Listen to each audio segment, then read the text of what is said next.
Assalamualaikum warahmatullahi wabarakatuh. Hai teman-teman SMA 1, bagaimana kabarnya hari ini? Semoga semuanya sehat ya. Jadi perkenalkan, namaku Nadia, aku dari kantor pajak Bumi Pertiwi. Hari ini akan berbagi informasi dengan kalian mengenai apa itu pajak. Pajak dari kita untuk kita. Kenapa sih kita harus bayar pajak? Untuk mempelajari lebih lanjut, yuk simak penjelasanku berikut ini. Coba deh kalian lihat gambar yang ditampilkan pada slide. Keempat gambar tersebut merupakan pelayanan publik yang disediakan oleh pemerintah bagi kita secara cuma-cuma. Nah, kok bisa sih pemerintah menyediakan layanan ini semua dan bisa kita manfaatkan secara gratis? Kalian tahu nggak dari mana pemerintah bisa dapat uang buat menyediakan semua fasilitas ini? Penasaran? Oke, kita lanjut. Dari mana sih negara bisa dapat uang untuk membangun segala fasilitas ini? Nah, jawabannya adalah pada APBN 2019, di situ dinyatakan pendapatan negara berasal dari 3 sektor. Yang pertama adalah pendapatan pajak, yang kedua pendapatan bukan pajak, dan yang ketiga adalah pendapatan dari hibah. Jika kalian lihat pada grafik yang ditunjukkan pada slide, menunjukkan bahwa proporsi pajak merupakan proporsi yang paling besar dalam pendapatan negara pada tahun 2019. Ini berarti peran pajak sangat penting dalam pembangunan Indonesia, karena dengan adanya pajak, pembangunan bisa berjalan. Coba deh, sebelum aku lanjut menjelaskan tentang pajak, aku ingin tahu pengetahuan teman-teman mengenai apa sih pajak itu atau apa yang terlintas di benak kalian ketika mendengar kata pajak. Coba kalian kasih satu kata yang terlintas dalam pikiran kalian ketika mendengar kata pajak. Aku tunggu ya. Wah, ternyata pengetahuan kalian tentang pajak sudah cukup baik ya. Oke, habis ini aku bakal jelasin secara lebih lanjut tentang apa itu pajak. Apa sih pajak itu? Nah, untuk pengertian pajak sudah dijelaskan pada pasal 1 ayat 1 Undang-Undang Ketentuan Umum dan Tata Cara Perpajakan. Nah, dari pengertian tersebut, kita dapat menarik 4 unsur yang ada dalam pajak. Yang pertama, pajak adalah iuran kepada negara yang bersifat wajib. Yang kedua, sifatnya juga memaksa. Yang ketiga, tidak mendapatkan balas jasa secara langsung. Dan yang terakhir, pajak digunakan untuk sebesar-besarnya kemakmuran rakyat. Setelah mengetahui unsur yang ada dalam pajak, kita juga harus tahu nih, apa fungsi pajak. Yang pertama, fungsi budgeter. Fungsi budgeter artinya pajak di sini sebagai sumber dana atas kegiatan pemerintah, sebagai pembiayaan teman-teman. Yang kedua adalah fungsi reguleran. Fungsi reguleran berarti pajak sebagai pengatur. Dalam hal ini, pajak diatur untuk mencapai tujuan tertentu, biasanya untuk mengatur pihak swasta.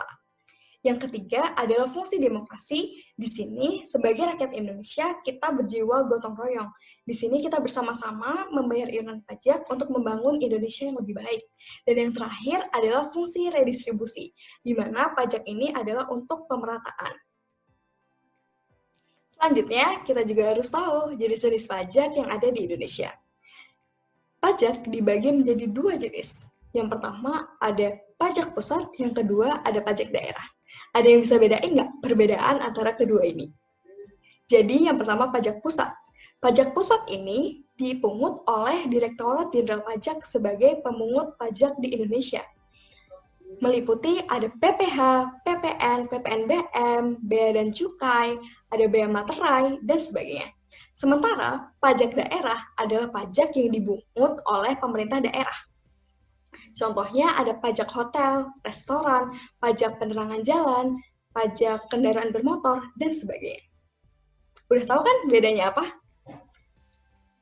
Apa aja sih yang bisa dikenai pajak? Oke, untuk segala sesuatu yang dapat dikenai pajak atau dipungut pajaknya disebut dengan objek pajak. Objek pajak meliputi penghasilan, yaitu tambahan kemampuan ekonomis yang didapatkan dari dalam negeri maupun luar negeri yang digunakan untuk konsumsi ataupun menambah kekayaan wajib pajak dalam nama dan bentuk apapun. Nah, ini dia penghasilan yang dapat dikategorikan sebagai objek pajak. Mungkin kalian udah familiar sama penghasilan atas pekerjaan atau penghasilan dari keuntungan kegiatan usaha. Namun di lain itu masih banyak penghasilan yang termasuk objek pajak. Contohnya penghasilan bunga, penghasilan dividen, royalti, keuntungan selisih kurs, keuntungan penjualan aktiva, dan sebagainya.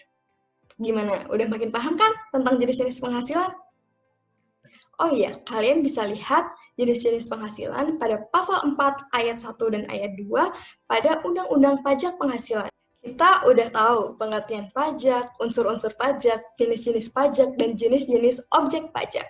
Nah, pertanyaannya sekarang, siapa sih yang wajib bayar pajak? Nah, pihak yang wajib membayar pajak adalah wajib pajak. Wajib pajak di sini meliputi mereka yang menyetor, melaporkan, memungut, dan memotong pajak. Nah, wajib pajak sendiri dibagi menjadi 5 kategori. Yang pertama, wajib pajak orang pribadi yang berpenghasilan dari pekerjaan, contohnya adalah karyawan. Yang kedua, wajib pajak orang pribadi yang berpenghasilan dari pekerjaan bebas, contohnya adalah dokter.